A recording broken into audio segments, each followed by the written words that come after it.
मिसाल के तौर पे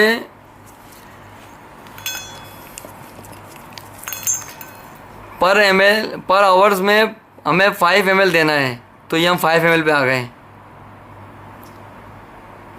अब यहाँ देखें 1 घंटे में 5 ml आएगा, तो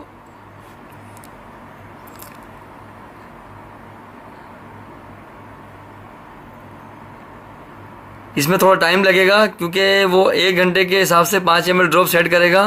तो हम इसको थोड़ा सा बढ़ा देते हैं, हम इसको कर देते हैं 250 ml पर आवर। ठीक है, तो